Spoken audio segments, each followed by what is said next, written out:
Online class में आज आपका स्वागत है।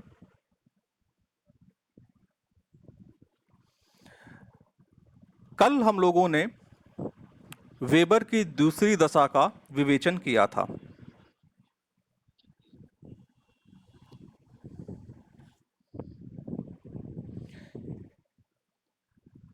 इसी के अंतर्गत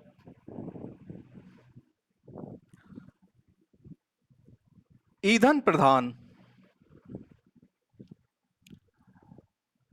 जो उद्योग हैं उनकी अवस्थित इस सिद्धांत के अनुसार कहां पर होना लाभप्रद होगी, इस विषय पे हमारा आज का यह व्याख्यान केंद्रित है। मैं आपको थोड़ा सा दोहरा देता हूं जो हम लोगों ने कल की क्लास में किया था। कल की क्लास में हमारे पास दो कच्चे माल थे, एक बाजार केंद्र था और हमें उद्योग की अवस्थिति की विवेचना करनी थी कि उद्योग की अवस्थिति कहाँ पे होगी। इन दो कच्चों माल इन ये जो दो कच्चे माल थे, पहली इसमें स्थित थी जब दोनों सर्वसुलभ पदार्थ हों और एक बाजार केंद्र हो, जब दो शुद्ध पदार्थ हो और एक बाजार केंद्र हो, जब एक पदार्थ सर्वसुलभ हो और एक पदार्थ शुद्ध हो उस दशा में, जब एक पदार्थ मिश्रित हो और एक पदार्थ शुद्ध हो उस दशा में, और अगली दशा थी जब दोनों पदार्थ मिश्रित हों। दोनों पदार्थ जब मिश्रित हों तो उस दशा में हम लोगों ने अवस्थित त्रिभुज के माध्यम से चीजों को समझा था। आज का यह व्याख्यान ईंधन प्रधान उद्योग की अवस्थिति को स्पष्ट करता है। ईंधन प्रधान यानी कि हमारा एक कच्चा माल ईंधन है और दूसरा कुछ भी हो सकता है, यानी कि दो कच्चे माल हैं। ईंधन क्या है? ईंधन एक तरीके से सकल पदार्थ ही है, क्योंकि उत्पादन की प्रक्रिया में ईंधन का पूर्ण रूप से उपयोग हो जाता है। ईंधन की विशेषता को समझिएगा। तो जैसा कि मैंने आपको चित्र भेजा भी है और आपको इस व्याख्यान के अंत में मैं सचित्र वर्णन जोड़ करके दिखा भी दूंगा, तो उसमें आप देख लीजिएगा, जिन्होंने अपने सम्मुख चित्र नहीं रखा है, कि एक त्रिभुज बना हुआ है। उस त्रिभुज के ए बिंदु पे ईंधन मिलता है, बी बिंदु पे कच्चा माल मिलता है और एम बिंदु पे बाजार है। ए से एम की दूरी यानी कि ईंधन से बाजार की दूरी 10 किलोमीटर है। एम से बी की दूरी अर्थात बाजार की कच्चे माल की दूरी 13 किलोमीटर है। कच्चे माल और ईंधन के मध्य दूरी यानी कि ए और बी की दूरी 16 किलोमीटर है। हमें अब लागत की गणना करनी है कि कितनी लागत लगेगी, यानी कि हम कितने टन का परिवहन लागत देंगे। एक टन माल तैयार करने के लिए हमें 3 टन ईंधन चाहिए, ठीक है, और 2 टन कच्चा माल चाहिए। यह हमने क्या किया है? मान लिया है। क्या माना है? कि हमें 1 टन माल तैयार करना है और 1 टन माल तैयार करने के लिए ईंधन 3 टन चाहिए और 2 टन कच्चा माल चाहिए। यानी कि अगर हम 1 टन माल हमें उत्पाद तैयार करना है तो हमें 3 टन ईंधन का प्रति किलोमीटर के हिसाब से और 2 टन कच्चे माल का प्रति किलोमीटर के हिसाब से परिवहन लागत या परिवहन की जो लागत है वो वहन करनी होगी, परिवहन लागत देनी होगी। अब यहां पे जो हमारा उद्योग है वो 3 स्थानों पे केंद्रित हो सकता है, या तो ए पे, या तो बी पे, या तो एम पर। हम इन तीनों दशाओं को देख लेते हैं कि हमारी लागत कहां पर कितनी आएगी।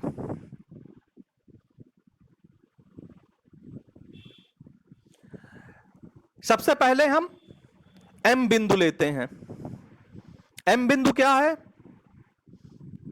बाजार है, ठीक है। तो जो बाजार होगा, ठीक, तो जो हमें लागत, जो हमें परिवहन लागत होगी, वो परिवहन लागत तीन तरह से हमारे सामने आएगी। हमें या तो कच्चे माल का परिवहन करना पड़ेगा, हमें या तो ईंधन का परिवहन करना पड़ेगा, हमें या तो तैयार माल का परिवहन करना पड़ेगा, ठीक है। अब इन तीनों बिंदुओं में दो लागतें हमें हर जगह देनी है, ठीक। तो उसी क्रम में अब आप बाजार केंद्र पे अगर आप उद्योग स्थापित करेंगे तो आपको ईंधन को बाजार केंद्र तक लाना होगा कि नहीं लाना होगा, और कच्चे माल को बाजार तक लाना होगा, ठीक है। उत्पाद को बाजार में पहुंचाने के लिए लागत नहीं देनी होगी, क्योंकि आपने बाजार में ही उद्योग को स्थापित किया है, ठीक है। तो इस तरीके से ईंधन हमारा ए बिंदु पे है, ठीक है। उद्योग इस समय हमारा एम बिंदु पे है। तो ए और एम के बीच की दूरी कितनी है? 10 किलोमीटर। आपको ईंधन कितनी जरूरत है? 3 टन। 3 टन प्रति किलोमीटर के हिसाब से आपको दाम देना है। तो यहां पे कितना आपको दाम देना पड़ेगा? 30 टन, ठीक है। नहीं, हाँ, इस समय आपको 30 यहां पे कुल लागत देनी पड़ेगी, ठीक है। और इसी तरीके से एम और कच्चा माल की दूरी 13 है, और कच्चा माल कितना लग रहा है? 2 टन प्रति किलोमीटर। तो यहां पे आपको 26 टन प्रति किलोमीटर के हिसाब से लागत देनी पड़ेगी। इन दोनों को जोड़ दिया, हो गया 56 टन प्रति किलोमीटर। अब आ जाइए बी बिंदु पे। बी क्या है? कच्चा माल का स्रोत। कौन से कच्चा माल का स्रोत? जो दूसरा कच्चा माल प्रयुक्त हो रहा है उद्योग में, उसका स्रोत। अब यहां पर जो ईंधन है, ईंधन की दूरी कितनी है? 16 है, ठीक है। और हमें जरूरत कितना है? 3। तो 16 को 3 से गुणा किया, कितना हो गया? 48। और उसके बाद जब हमने कच्चा यहां पे माल तैयार कर लिया, तो माल तैयार करने के बाद में हम बाजार को लेके गए, तो माल तैयार कितना हुआ था? सिर्फ 1 टन। तो हम कितना लेके गए? 13। और 48 प्लस 13 कितना हो गया? 61 टन प्रति किलोमीटर। अब आ जाइए ईंधन के स्रोत पर। ईंधन के और जो ईंधन के स्रोत पर, ईंधन के स्रोत पे जो हमारे ईंधन की परिवहन लागत है, वो तो भाई शून्य हो गई, क्योंकि हमने स्रोत पर ही स्थापित किया है, ठीक है।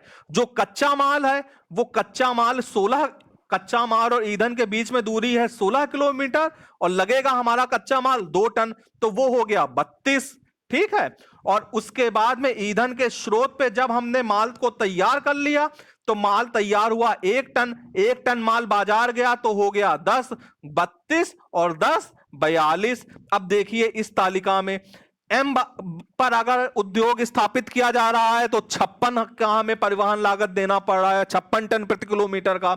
बी पर अगर हम उद्योग स्थापित कर रहे हैं, तो 21 टन प्रति किलोमीटर की हमें परिवहन लागत पड़ रही है। अगर हम ए पर स्थापित कर रहे हैं, तो हमारी परिवहन लागत सबसे कम होगी, यानी कि 42 टन प्रति किलोमीटर। तो निष्कर्ष क्या निकला? ऐसी स्थिति में जब ईंधन प्रधान उद्योग हो, तो स्थापना ईंधन स्रोत पर ही करना उपयुक्त होता है। आशा करता हूं आपको ये ईंधन प्रधान स्रोत की जो स्थिति है वो समझ में आई होगी।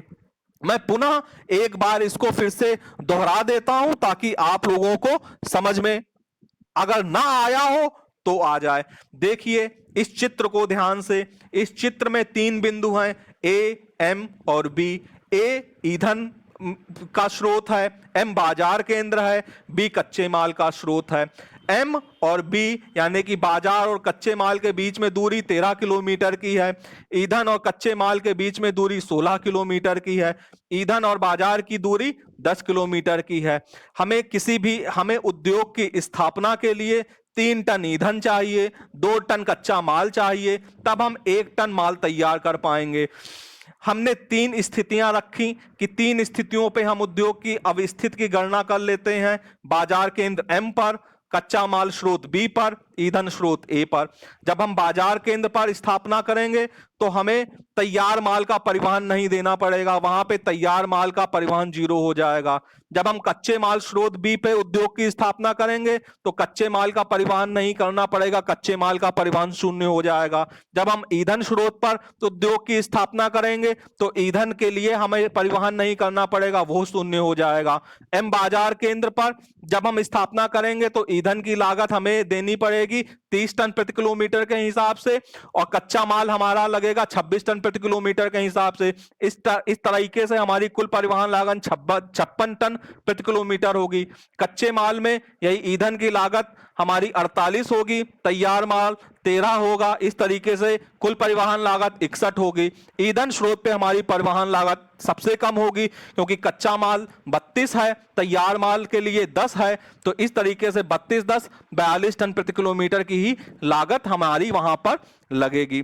इस तरीके से जो उद्योगों की अवस्थित की जो सबसे श्रेष्ठ दशा है या सबसे श्रेष्ठ स्थिति है या सबसे उपयुक्त स्थिति है वो है ईंधन प्रधान अगर उद्योग है तो स्थापना ईंधन स्रोत पर ही करना उपयुक्त होता है। आप इस संदर्भ में एक उदाहरण ले सकते हैं, हमारा जो बोकारो का स्टील प्लांट है, ठीक है, बोकारो का यह स्टील प्लांट इसी जो हमारा सिद्धांत है परिवहन लागत का, इसी सिद्धांत पर आधारित है, जिसे कि आप लोग आगे अध्ययन ज्योग्राफी ऑफ इंडिया में यकीनन रूप से करेंगे अगर आप लोगों के पाठ्यक्रम में सम्मिलित होगा तो ये इसका पूर्ण विवेचन है। आशा करता हूं कि आप लोगों को यह समझ में आया होगा। अगर किसी को नहीं समझ में आया है तो वह मुझसे पूछ सकता है, मैं आप लोगों को प्रश्नोत्तर के लिए आमंत्रित करता हूं।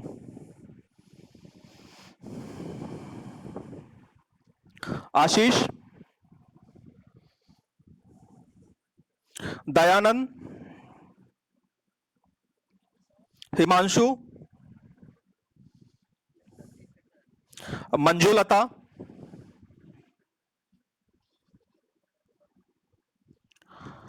मोहम्मद जहूर आलम,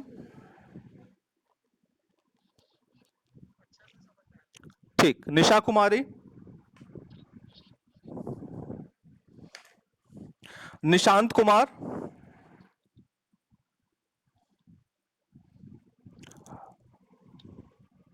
प्रिंस,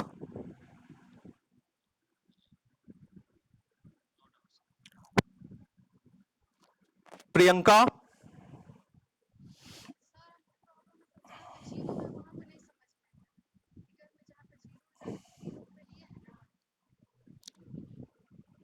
जो जीरो है, देखिए जो आप बाजार केंद्र पे अगर आप हैं, ठीक है, तो आपको माल तैयार होगा तो तैयार माल का आपको परिवहन नहीं करना पड़ेगा, तो इसलिए जीरो लिख दिया गया है। अगर आप कच्चे माल के स्रोत पर हैं, उद्योग लगाएंगे तो आपको कच्चे माल का परिवहन नहीं करना पड़ेगा क्योंकि आप उसी स्रोत पर हैं ना, इसलिए जीरो लिख दिया गया है। अगर आप ईंधन स्रोत पर उद्योग की स्थापना कर रहे हैं तो आपको ईंधन का परिवहन नहीं देना पड़ेगा, तो जीरो लिख दिया गया है। तो सभी दशाओं में सिर्फ आपको कोई भी दशा हो, चाहे बाजार हो, कच्चा हो, चाहे ईंधन हो, आपको सिर्फ दो ही कीमतें देनी है ना। अगर आप इन तीनों बिंदुओं में से अलग हट करके कोई चौथे बिंदु पर अगर आप स्थापना करते हैं, ठीक है, तो आपको तीनों लागतें देनी पड़ेंगी, ईंधन की भी देनी पड़ेगी, कच्चा माल की भी देनी पड़ेगी, तैयार माल की भी देनी पड़ेगी। अगर आप इन तीन बिंदुओं पर ही करते हैं तो आपको सिर्फ कोई दो लागत देनी पड़ेगी, एक नहीं देनी पड़ेगी। जो लागत आप नहीं दे रहे हैं वो जीरो कर दी गई है, ठीक है। हाँ, प्रियांशु कुमारी,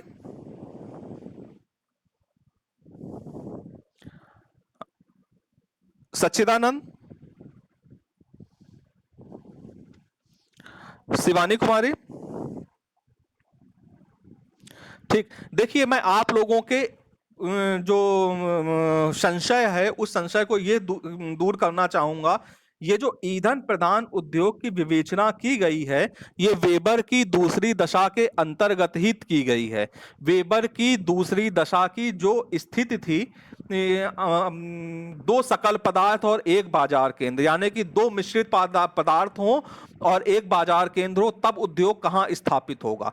तो हम लोग चर्चा कल कर रहे थे कि दो मिश्रित पदार्थ होंगे तो उनमें जो अशुद्धि होगी उस अशुद्धि के आधार पर हम ये निश्चित करेंगे उद्योग की स्थापना कहाँ होगी। लेकिन अगर उसमें से एक पदार्थ ईंधन है, तो लॉयड एवं पीटर ने बताया अगर कोई ईंधन प्रधान उद्योग है तो उसकी स्थापना कैसे होगी, क्योंकि ईंधन की एक खासियत है कि ईंधन पूर्णतः उपयोग में आ जाता है। ठीक है, तो इसलिए ईंधन प्रधान उद्योग की अवस्थिति को मैंने अलग से बताया है। ये द्वितीय दशा के विवेचन के अंतर्गत ही है ना। इसको आप पृथक से कोई दशा मत समझ लीजिएगा। यानी कि जब आप वेबर के सिद्धांत को एक्सप्लेन करेंगे तो इस वेबर के सिद्धांत को एक्सप्लेन करने में शुरुआत का प्रारंभिक परिचय होगा। उस प्रारंभिक परिचय के अंतर्गत वेबर ने किस सन में इसको प्रस्तुत किया, तो किसने अनुवाद किया, इसका उल्लेख आप करेंगे। उसके बाद जो पारिभाषिक शब्दावली का प्रयोग हुआ है उस पारिभाषिक शब्दावली का विवरण प्रस्तुत करेंगे। तत्पश्चात आप मान्यताओं को बताएंगे। मान्यताओं को बताने के बाद आप वेबर की प्रथम दशा का विवेचन करेंगे।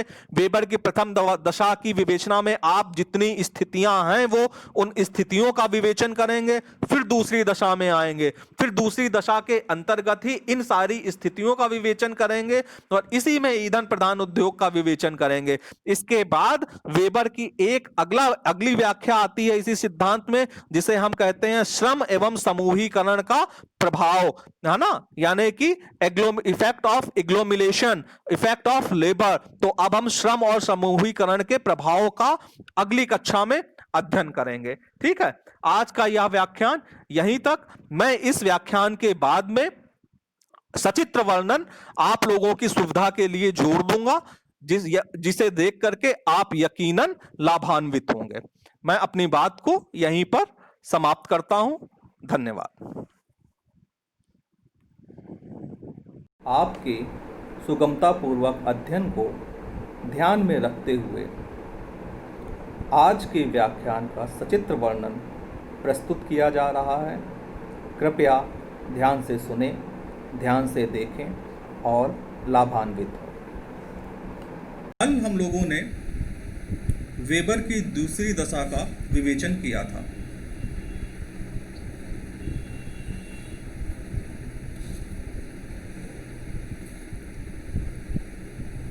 इसी के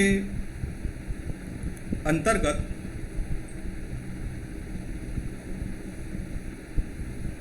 ईंधन प्रधान जो उद्योग हैं उनकी अवस्थिति इस सिद्धांत के अनुसार कहां पर होना लाभप्रद होगी, इस विषय पे हमारा आज का यह व्याख्यान केंद्रित है। मैं आपको थोड़ा सा दोहरा देता हूं जो हम लोगों ने कल की क्लास में किया था।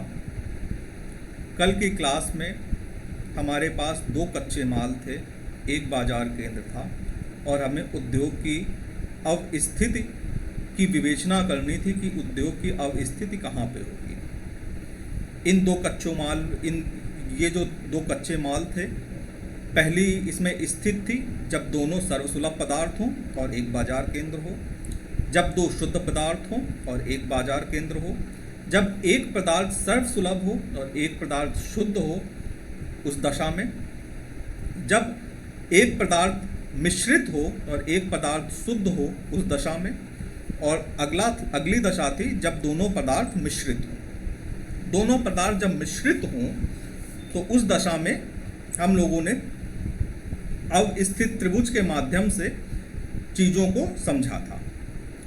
आज का यह व्याख्यान ईंधन प्रधान उद्योग की अवस्थिति को स्पष्ट करता है। ईंधन प्रधान यानी कि हमारा एक कच्चा माल ईंधन है और दूसरा कुछ भी हो सकता है, यानी कि दो कच्चे माल हैं। ईंधन क्या है? ईंधन एक तरीके से सकल पदार्थ ही है, क्योंकि उत्पादन की प्रक्रिया में ईंधन का पूर्ण रूप से उपयोग हो जाता है। ईंधन की विशेषता को समझिएगा। तो जैसा कि मैंने आपको चित्र भेजा भी है और आपको इस व्याख्यान के अंत में मैं सचित्र वर्णन जोड़ करके दिखा भी दूंगा, तो उसमें आप देख लीजिएगा, जिन्होंने अपने सम्मुख चित्र नहीं रखा है, कि एक त्रिभुज बना हुआ है, उस त्रिभुज के ए बिंदु पे ईंधन मिलता है, बी बिंदु पे कच्चा माल मिलता है और एम बिंदु पे बाजार है। ए से एम की दूरी यानी कि ईंधन से बाजार की दूरी 10 किलोमीटर है। एम से बी की दूरी अर्थात बाजार की कच्चे माल की दूरी 13 किलोमीटर है। कच्चे माल और ईंधन के मध्य दूरी यानी कि ए और बी की दूरी 16 किलोमीटर है। हमें अब लागत की गणना करनी है कि कितनी लागत लगेगी, यानी कि हम कितने टन का परिवहन लागत देंगे। 1 टन माल तैयार करने के लिए हमें 3 टन ईंधन चाहिए, ठीक है, और 2 टन कच्चा माल चाहिए। ये हमने क्या किया है, मान लिया है। क्या माना है कि हमें 1 टन माल तैयार करना है और 1 टन माल तैयार करने के लिए ईंधन 3 टन चाहिए और 2 टन कच्चा माल चाहिए। यानी कि अगर हम 1 टन माल हमें उत्पाद तैयार करना है तो हमें 3 टन ईंधन का प्रति किलोमीटर के हिसाब से और 2 टन कच्चे माल का प्रति किलोमीटर के हिसाब से परिवहन लागत या परिवहन की जो लागत है वो वहन करनी होगी, परिवहन लागत देनी होगी। अब यहाँ पे जो हमारा उद्योग है वो 3 स्थानों पे केंद्रित हो सकता है, या तो ए पे, या तो बी पे, या तो एम पर। हम इन तीनों दशाओं को देख लेते हैं कि हमारी लागत कहां पर कितनी आएगी।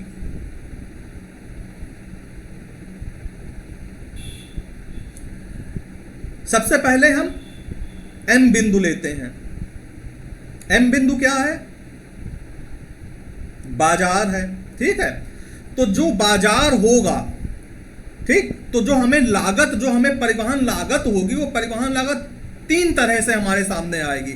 हमें या तो कच्चे माल का परिवहन करना पड़ेगा, हमें या तो ईंधन का परिवहन करना पड़ेगा, हमें या तो तैयार माल का परिवहन करना पड़ेगा, ठीक है। अब इन तीनों बिंदुओं में 2 लागतें हमें हर जगह देनी है, ठीक। तो उसी क्रम में अब आप बाजार केंद्र पे अगर आप उद्योग स्थापित करेंगे तो आपको ईंधन को बाजार केंद्र तक लाना होगा कि नहीं लाना होगा, और कच्चे माल को बाजार तक लाना होगा, ठीक है।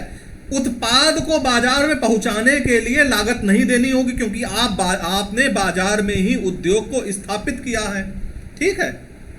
तो इस तरीके से ईंधन हमारा ए बिंदु पे है, ठीक है। उद्योग इस समय हमारा एम बिंदु पे है। तो ए और एम के बीच की दूरी कितनी है, 10 किलोमीटर।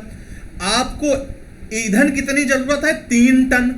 3 टन प्रति किलोमीटर के हिसाब से आपको दाम देना है। तो यहां पे कितना आपको दाम देना पड़ेगा, 30 टन, ठीक है। नहीं, हाँ, इस समय आपको 30 यहां पे कुल लागत देनी पड़ेगी, ठीक है।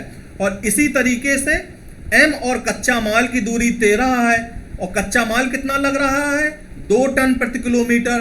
तो यहां पे आपको 26 टन प्रति किलोमीटर के हिसाब से लागत देनी पड़ेगी। इन दोनों को जोड़ दिया, हो गया 56 टन प्रति किलोमीटर। अब आ जाइए बी बिंदु पे। बी क्या है, कच्चा माल का स्रोत। कौन से कच्चा माल का स्रोत, जो दूसरा कच्चा माल प्रयुक्त हो रहा है उद्योग में, उसका स्रोत। अब यहां पर जो ईंधन है, ईंधन की दूरी कितनी है, 16 है, ठीक है। और हमें जरूरत कितना है, 3। तो 16 को 3 से गुणा किया, कितना हो गया, 48। और उसके बाद जब हमने कच्चा यहां पे माल तैयार कर लिया तो माल तैयार करने के बाद में हम बाजार को लेके गए तो माल तैयार कितना हुआ था, सिर्फ 1 टन। तो हम कितना लेके गए, 13। और 48 प्लस 13 कितना हो गया, 61 टन प्रति किलोमीटर। अब आ जाइए ईंधन के स्रोत पर। ईंधन के स्रोत पे जो हमारे ईंधन की परिवहन लागत है वो तो भाई 0 हो गई क्योंकि हमने स्रोत पर ही स्थापित किया है, ठीक है। जो कच्चा माल है वो कच्चा माल 16 कच्चा माल और ईंधन के बीच में दूरी है 16 किलोमीटर और लगेगा हमारा कच्चा माल 2 टन, तो वो हो गया 32। ठीक है, और उसके बाद में ईंधन के स्रोत पे जब हमने माल को तैयार कर लिया तो माल तैयार हुआ 1 टन, 1 टन माल बाजार गया तो हो गया 10, 32 और 10 42। अब देखिए इस तालिका में एम पर अगर उद्योग स्थापित किया जा रहा है तो 56 का हमें परिवहन लागत देना पड़ रहा है, 56 टन प्रति किलोमीटर का।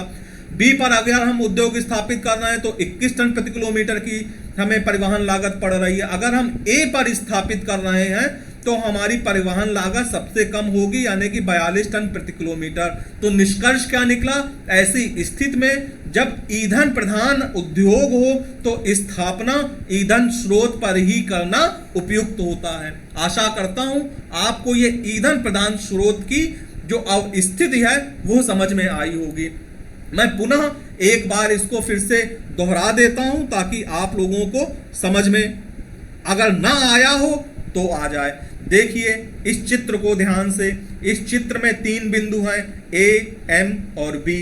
ए ईंधन का स्रोत है, एम बाजार केंद्र है, बी कच्चे माल का स्रोत है। एम और बी यानी कि बाजार और कच्चे माल के बीच में दूरी 13 किलोमीटर की है, ईंधन और कच्चे माल के बीच में दूरी 16 किलोमीटर की है, ईंधन और बाजार की दूरी 10 किलोमीटर की है। हमें उद्योग की स्थापना के लिए 3 टन ईंधन चाहिए, 2 टन कच्चा माल चाहिए, तब हम 1 टन माल तैयार कर पाएंगे। हमने 3 स्थितियां रखी कि 3 स्थितियों पे हम उद्योग की अवस्थिति की गणना कर लेते हैं।